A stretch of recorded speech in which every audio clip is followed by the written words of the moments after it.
All right, g'day, hi, and welcome. Okay, take two. Okay, I'll show you where I'm at. So I got the rotors now cleaned up. So what I did is I basically grabbed my brake clean, went around all the edges on both sides because there's a cosmoline on there, and then on the inside where the drum part is. So that's nice and clean, completely clean to the touch, no oil on there whatsoever. They put the cosmoline on there just so it the rotor doesn't rust. Now you're saying, yeah, but it looks like you got some stuff in there. You're right. I got basically the brake lubricant for the inside. I don't want to put anti-seize in there because it's a little bit too, that stuff gets on everything. But what I've done is basically I put a little bit in there, and just enough to create a film. And what you do is you just take your finger and you spread it all around. You can see I did like around the hole there and stuff like that. And get inside the holes and then on the edge here. And what you spread it so it's nice and thin. This create kind of like a barrier coat so that the next time you have to take the rotor off, it, you know, if the lubricant is still there, to make it easier to take the rotor off next time. Now, I put this one on, and I thought I was filming, but apparently I wasn't. Don't fall apart yet. I'm not even driving you. But we can see, gotta watch my fingers.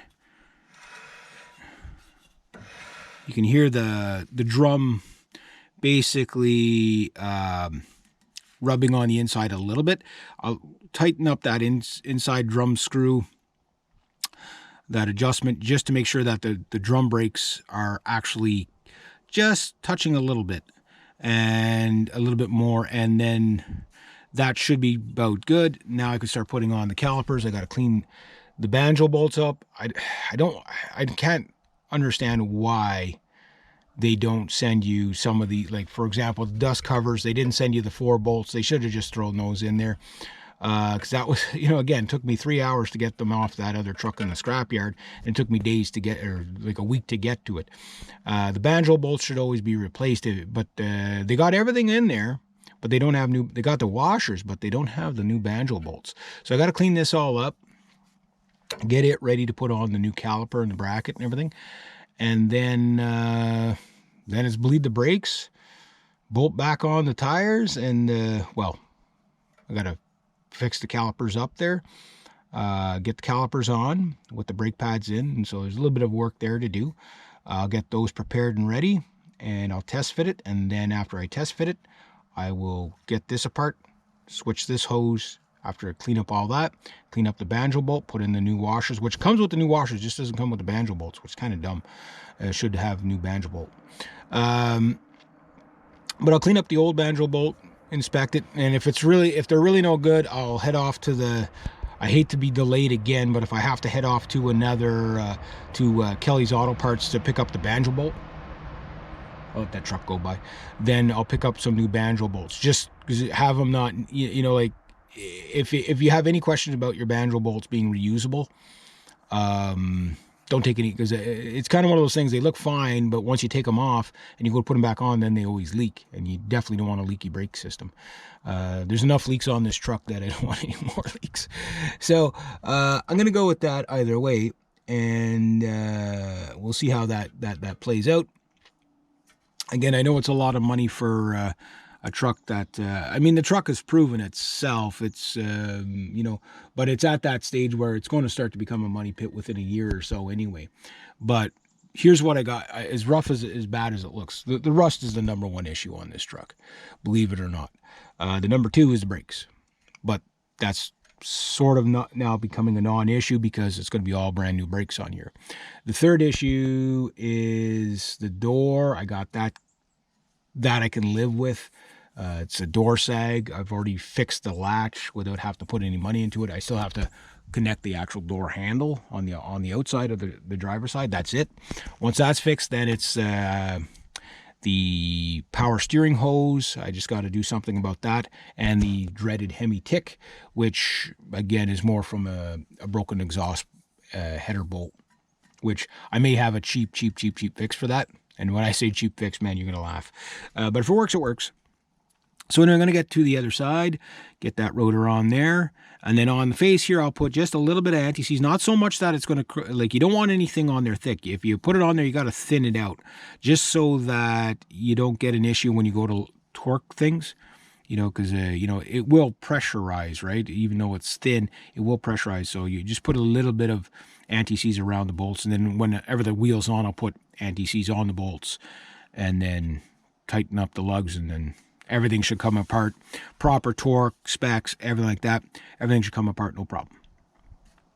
So I'm going to get the other side on, get cracking on that, because as long as this has been taking me, I mean, hour-wise, I don't really have that many hours into it. I don't even think well, if you add up going to the scrapyard, let him go by before he hits the Jake brake. But if you add up the scrapyard, yeah, okay, I got some hours into this thing.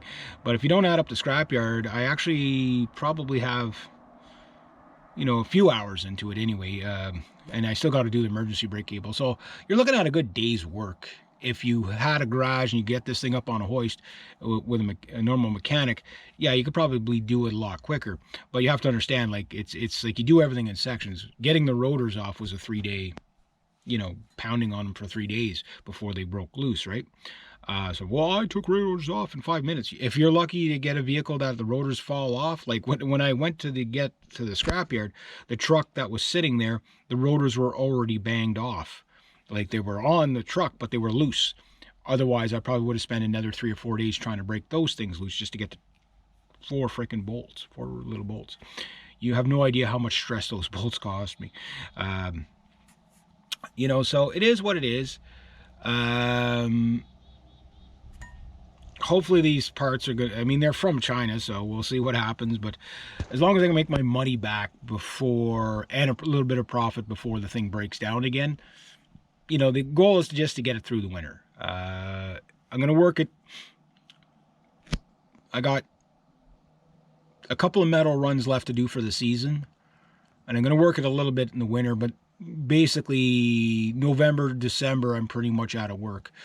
Technically, I'm at the end of my work stage now, so I actually have a couple of days off to get this done. So, but I have to get this done before the snow flies. So I got today sunshine, tomorrow sunshine, and as long as I can drive the thing around, I don't mind taking a while to get the emergency brake cable done. But it's one of those things that you have it, you want it to work, and this is going to be a metal hauling truck and other supply. I mean, like we go to the eco center, we could be hauling gravel, we could haul shingles, we could be hauling lumber, we can be hauling all kinds of stuff, grass clippings, who knows, like, or leaves or whatever. We can be hauling all kinds of stuff like that. So you really want your brakes to work, perfectly. So the safety stuff has to be safe. The rest, yeah, you can live with it. You can live with it. Parts fall off while you're driving. As long as they're not critical parts, you're okay. So I'm going to leave it at about that. It's looking good. We'll see how this holds up. I'm pretty sure it's going to be okay. But everything's there. So, yeah, I had to modify the dust plate. If you're going to buy one of these dust plates, buy the 2-piece. They're going to be more expensive, but unless you want to have to take, I just didn't want to get into pulling like the hub off and stuff like that, because it's hard enough when you don't have the proper tools, let alone something that requires pullers and stuff like that. No thank you. And then you have to open up the diff, and I just don't want to get into that. Like, it's different if you have like 6 months to work on the damn vehicle, or you're laid off.